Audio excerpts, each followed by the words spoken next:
Let's bring in MS Now Capitol Hill reporter Michael Schnell, MS Now senior legal reporter Lisa Rubin, and NYU law professor Rebecca Roiphe. Michael, this interview is just getting underway. How do we expect this to play out?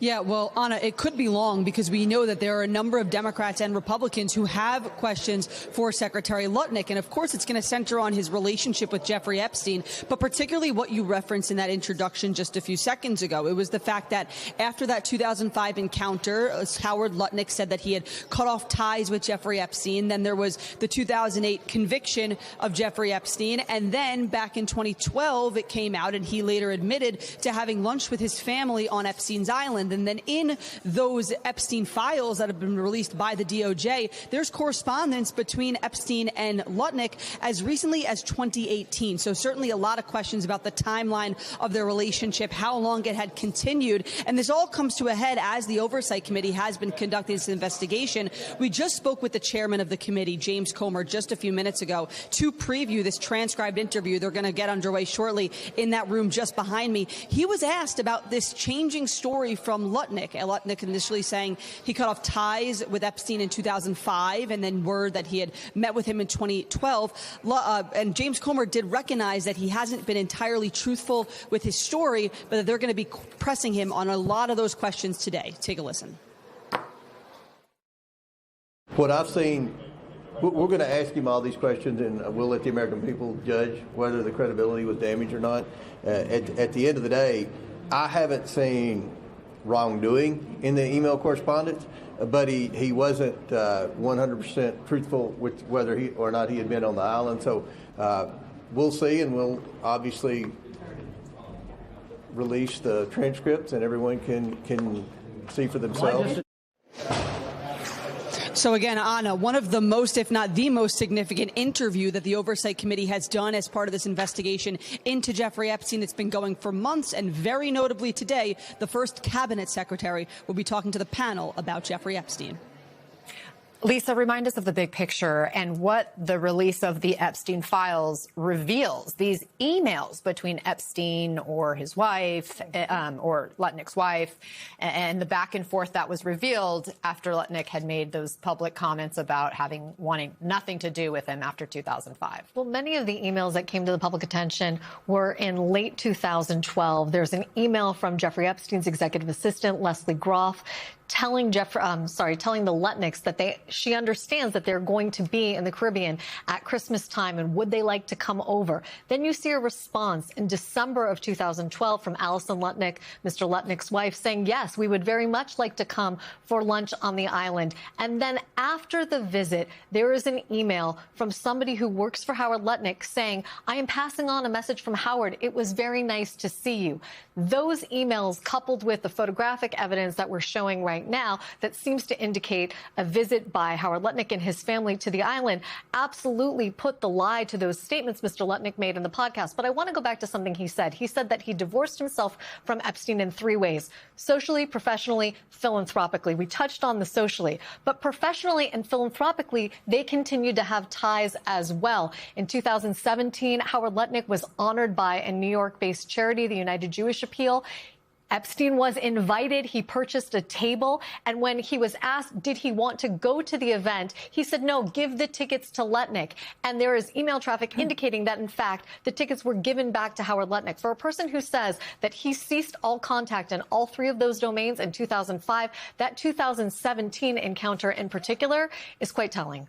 Rebecca, what questions do you think lawmakers need to ask of Lutnick? And do you think he could hold answers that would move forward victims' or survivors' pursuit of justice? Absolutely. So there are two basic issues here. One is who else was involved in this wrongdoing. But the issue I think that might be more important here is how did somebody like this continue to have the connections that he had that ultimately enabled him to continue with this conduct? And I think that you're going to see the lawmakers drill down on the specific questions having to do with documents that they have and especially about that lie, because somebody who says something that was not just not 100% truthful. That was 100% untruthful. There is no way in which he can actually say, it was a memory lapse or something like that because of the specific words he used. And so I would like to see the lawmakers drill down on that, say, what did you know when you made those statements? Why did you make those statements?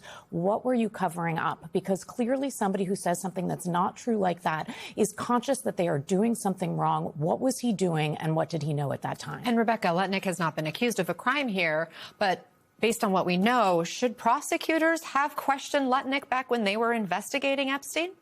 Well, absolutely, they should have. I mean, there are trails that you follow, and you would follow all of these trails if you were a prosecutor. And, especially, if he had been untruthful like he was in that public interview with the New York Post with the prosecutor, that would have been something that would have been a massive red flag that they would have pursued. And because they didn't, now we're in a situation in which it has to be addressed in this particular way. And Lisa, Lutnick's going before these lawmakers voluntarily. He wasn't subpoenaed, but he agreed back in March when there was a lot of sort of fervor around subpoenaing different people. So before he could get subpoenaed, he said, fine, I'll come. What do you think is the strategy there? I think the strategy is to show that you have nothing to hide. Howard Lutnick is trying to appear as if he is open and transparent, an open book. And so therefore he's saying, I don't need to be subpoenaed. I'm more than willing to walk in the room and have a conversation with you. That's a strategy, by the way, that Pam Bondi tried after she had been subpoenaed. She tried to walk in the room with her then deputy Todd Blanche and say, I'll tell you everything you want to know. I'll talk to you. And that wasn't satisfactory to the lawmakers because at that point she had stonewalled them so much that just walking in for a voluntary interview was not going to satisfy them. I think Howard Lutnick was trying to hold that off for himself. But he also isn't going to be on video here, right? And he's also not under oath. He's not under oath, but there will be some form of audio, as we understand it, that will transcribe what is said so that we will get a transcript, I believe, ultimately of what Howard Lutnick says, or at least the committee will, and it will have the decision to make whether it wants to share it with us. But as you and I have discussed before, not being under oath doesn't immunize you from a false statement to Congress charge if, in fact, you perjure yourself while you're sitting there talking to the members of Congress. And Michael, the top Democrat on the committee, Congressman Robert Garcia, is notably not in the room today. Why is that? Who's leading the charge in his place? And does this change Democrats' strategy going into this? Yeah, so Robert Garcia, as you mentioned, the ranking member of the House Oversight Committee, he won't be there questioning Howard Lutnick today. We're told that he had a scheduling conflict. It's worth noting Congress is out of session this week. It was a schedule change because King Charles was in town last week, so members aren't in town to vote. Robert Garcia not able to make it back. I don't think it'll change the strategy, though. There will still be plenty of Democratic members in the room, including Ro Khanna, Yasmin Ansari, James Walkinshaw, and Suhas Subramanian, in addition to staffers, right? We often see staffers and lawyers for the Oversight Committee press these witnesses who come before them and press these folks. But in terms of the members on the panel, these are people who have been in many other of the transcribed interviews and depositions. These are people who have sifted through thousands of those documents that the DOJ had released. And also worth noting on the Republican side, we're going to see James Comer and Will Timmons in there in terms of members. So again, an out-of-session day, but certainly still a fairly large group for out of session of lawmakers up here who are eager to question Howard Lutnick. And Rebecca, given the history of contradictions that we've already discussed involving Lutnick, how would you advise lawmakers to approach their questioning?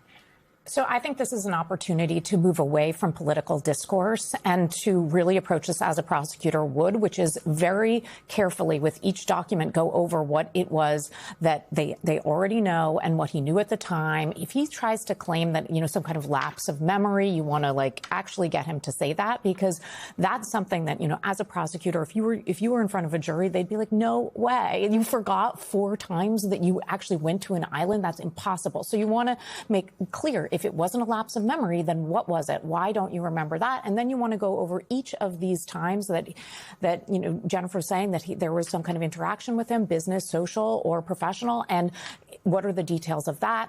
How involved was it? And what else is there that we don't yet know? Because this was just emails. And how are we supposed to believe him now, since he lied in 2005. So I think, his public stance is, sure, I'm cooperative and I'm being here, but how do we square that with the fact that he has not been truthful? And I think that those are all things that the lawmakers should ask him and drill him down and make sure they get specific answers to all of these questions. All eyes on Lutnick today, but of course there are more to come, right, Lisa? Who's next? We have a battery of interviews that are going to take place, Anna, between now and July 15th. They include people like Bill Gates, Leon Black, who was one of Epstein's most famous or maybe infamous clients. He was a hedge fund manager who no longer leads the hedge fund that he founded, in part due to alleged improprieties of his.